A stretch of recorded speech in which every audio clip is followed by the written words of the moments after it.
सावित्री का पति गोपाल खेतीहर मजदूर था। परिवार गरीब था पर खुश था। बस एक ही सपना, अपना छोटा सा खेत। हर शाम गोपाल कहता, एक दिन अपना भी खेत होगा सावित्री, और तू अपनी मनचाही फसल उगाएगी। लेकिन सपनों को किसने पूछा है। एक रात तेज बारिश, बिजली और कच्ची सड़क।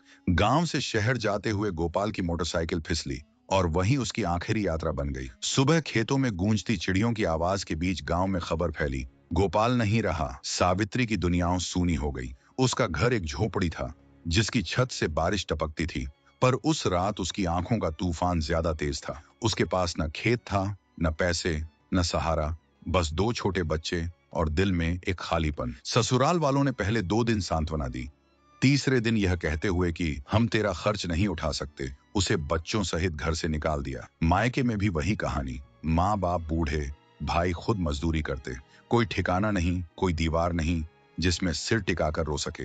उस रात सावित्री बच्चों को सीने से लगाए मिट्टी पर बैठे बैठे सोचती रही, क्या विधवा होना गुनाह है? क्या औरत की मेहनत उसकी इज्जत पर भारी पड़ जाती है? लेकिन जब निराशा सबसे गहरी होती है, तभी भीतर से एक आवाज उठती है, उठ, तू टूटी नहीं है, बस झुकी है। सावित्री ने बच्चों को पास खींचा और फुसफुसाई, अब माई किसी की रहम पर नहीं जेगी। अगली सुबह पेट में भूख और दिल में हिम्मत लेकर सावित्री गांव के बाहर के कुशालपुर हाईवे पर पहुंची।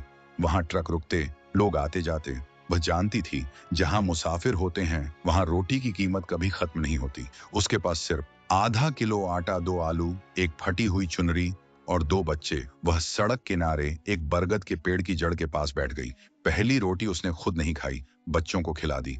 बाकी बचा आटा लेकर वह छोटे से तवे पर पूरियां बनाने लगी। लोग गुजरते रहे, कुछ देखते, कुछ हंसते, कुछ दया दिखाते, पर कोई थाली नहीं खरीदता। एक आदमी बोला, अकेली औरत ढाबा लगा रही है, अच्छा धंधा चुना है। दूसरा बोला, मर्दों के बीच बैठना पसंद है इसे। सावित्री के हाथ कांप गए, दिल टूट गया, पर उसने नजर नहीं उठाई। शाम को बस एक बूढ़े मुसाफिर ने 5 रुपये देकर खाना खाया। बच्चों ने पूछा, माई आज हम क्या खाएंगे? सावित्री ने झूठ बोला, माई ने खा लिया बेटा, तुम आराम से खाओ। भूख उसे लगी थी, पर निवाला बच्चों ने खाया। उस रात सावित्री पेड़ के नीचे बैठकर रोई नहीं। उसने बस आसमान की ओर देखा और कहा, किरण कभी न कभी चीर कर निकलती है, अंधेरा सदा नहीं रहता। अगली दोपहर धूप तेज थी, धूल उड़ रही थी। तभी एक ट्रक धीरे धीरे रुकता हुआ उसके ढाबे पर आया। ड्राइवर उतरा, लंबा, मजबूत, आंखों में थकान पर दिल में सच्चाई। नाम था रणवीर। उसने चुपचाप थाली उठाई, खाया, पैसे रखे और बोला, बहन रोटी बनाकर इज्जत से जीना बहुत बड़ा काम है। यह एक वाक्य था, लेकिन सावित्री के भीतर जैसे किसी ने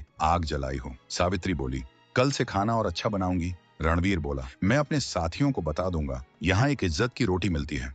पहली बार किसी ने उसके खाने की नहीं, उसके इरादे की तारीफ की थी। दिन बीतते गए, थोड़ा थोड़ा करके सावित्री की थालियां बिकने लगी। कोई सब्जी की तारीफ करता, कोई कहता रोटी घर जैसी, कोई कहता मेहनत दिखती है। कुछ ट्रक ड्राइवर रोज आने लगे, उनमें सबसे आगे रणवीर। पर जहां रोशनी होती है वहां अंधेरा ईर्ष्या बनकर फैलता है। गांव की औरतें बोलती, देखो जवान विधवा रोज मर्दों के बीच रहती हैं। कुछ मर्द ताना मारते, रोटी बेचती है या कुछ और। कभी पुलिस रोक लेती, कागज दिखाओ। कभी समाज के लोग कहते, इस सड़क पर इस औरत की वजह से बदनामी फैल रही है। सावित्री सुनती सब थी, पर जवाब सिर्फ एक, मेरी रोटी किसी को दुख नहीं देती। एक दिन बारिश और आंधी से उसका चूल्हा बुझ गया, सामान भीग गया। सावित्री थक कर बैठ गई। उसी रात रणवीर आया और बोला, तू ठेले पर काम करेगी तो बारिश धूप दोनों से बचेगी। मैं एक पुराना ठेला लाया हूँ, रख ले। सावित्री ने मना किया, लोग और बातें बनाएंगे, कहेंगे मैं किसी मर्द की मदद लेती हूँ। रणवीर शांत स्वर में बोला, रहम और मदद में फर्क होता है। रहम झुकाती है, मदद उठाती है। सावित्री की आंखें भर आईं। ठेला उसने ले लिया। ढाबा अब थोड़ा टिक गया। जब लोग उसे नहीं रोक पाए तो बदनाम करने लगे। एक दिन 2 शराबी उसके ढाबे पर आए और बोले, अरे रणवीर की रानी, तेरा मर्द नहीं आया आज। सावित्री दहाड़ कर बोली, एक कदम और बढ़ाया तो तवा सिर पर दे मारूंगी। वे भाग गए, पर धमकी देकर। अगली सुबह उसने देखा, बोर्ड तोड़ा हुआ, बर्तन फेंके हुए, आटा कीचड़ में मिला हुआ। सावित्री उस मिट्टी पर बैठ गई। आंसू नहीं आए, अब दर्द नहीं था, ज्वाला थी। रणवीर आया और सब देखा। उसने कहा, हम फिर से बनाएंगे। सावित्री बोली, इस बार ढाबा सिर्फ रोटी का नहीं होगा, अब यह मेरी आवाज बनेगा। इस बार उसने नया बड़ा बोर्ड लगवाया, सावित्री ठिकाना मेहनत की रोटी, इज्जत का स्वाद, और नीचे लिखा, औरत झुक कर नहीं झल कर चमकती है। अब लोग दूर दूर से आने लगे, औरतें भी, बेटियां भी। ढाबा एक प्रतीक बन गया। पर इसी बीच रणवीर बेचैन होने लगा। लोग कहते, ढाबा सावित्री का है, कोई यह नहीं कहता था। रणवीर ने भी मदद की। एक दिन वह बोला, क्या कोई मेरा नाम नहीं जानता? मैंने भी तो साथ दिया, सावित्री ने कहा। तूने मदद की, इसका सम्मान है, पर यह ढाबा मेरी पहचान है, रणवीर गुस्से में बोला। मत भूल, अगर मैं ना होता तो तू कुछ नहीं कर पाती। ये पहली बार था जब सावित्री का दिल टूटा था किसी अपने से। अगली सुबह रणवीर गायब था। कुछ दिनों बाद पुलिस आई। आप पर आरोप है कि आपके ढाबे में रात को गलत धंधा होता है। सावित्री दंग रह गई। इंस्पेक्टर बोला, हमारे पास गवाह है, और सामने आया रणवीर। उसने नजरें झुकाए कहा, हाँ, यहाँ रात को अजीब लोग आते हैं। सावित्री का दिल जैसे रुक गया। वह बोली, रणवीर, तू ही क्यों? रणवीर बोला, क्योंकि तूने मुझे भुला दिया सावित्री। तेरी पहचान में मेरा हिस्सा नहीं था। सावित्री के चेहरे पर आंसू नहीं थे, बस टूटन थी। उसे हिरासत में ले लिया गया। गांव बोलने लगा, देखा, वही निकली जो हम सोचते थे। पर सावित्री ने जेल की दीवारों में भी हौसला ढूंढ लिया। उसने एक महिला वकील से संपर्क किया, अदिति शर्मा। अदिति बोली, हम ये केस सिर्फ तेरे लिए नहीं, उन सब औरतों के लिए लड़ेंगे जिन्हें समाज डरा देता है। कोर्ट में ग्रामीणों की भीड़, मीडिया की आवाजें और सवालों की बौछार थी। सरकारी वकील बोला, यह औरत ढाबे के नाम पर गलत धंधा करती है। अदिति शांत खड़ी रही,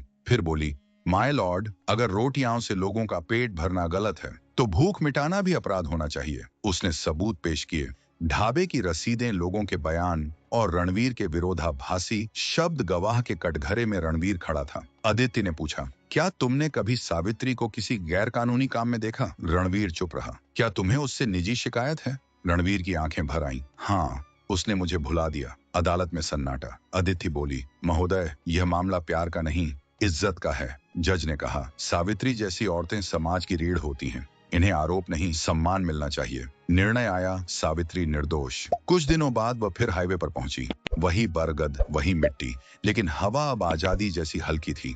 उसने फिर चूल्हा जलाया। लोग आते, खड़े होते, झुककर सलाम करते। उसने बोर्ड पर नया नाम लिखवाया, सावित्री ठिकाना इज्जत की रोटी, हिम्मत का स्वाद। नीचे छोटे अक्षरों में, जो औरत झुकती नहीं वह दुनिया को उठाना सिखाती है। शाम को रणवीर आया, आंखों में पछतावा। सावित्री, मैं हार गया, मैंने तुझे चोट दी। सावित्री बोली, तूने मुझे गिराया नहीं, उड़ना सिखाया। मैं तुझे माफ करती हूँ, क्योंकि मेरा मन बदले से नहीं, सुकून से जीना चाहता है। रणवीर चुपचाप चला गया। सावित्री ने पीछे मुड़कर उसकी परछाई नहीं देखी। वह भविष्य को देख रही थी। उसने चूल्हे पर रोटी रखी। उसकी आंच तेज थी, बिल्कुल उसकी तरह। एक ऐसी औरत जो राख से उठकर लौ बन गई।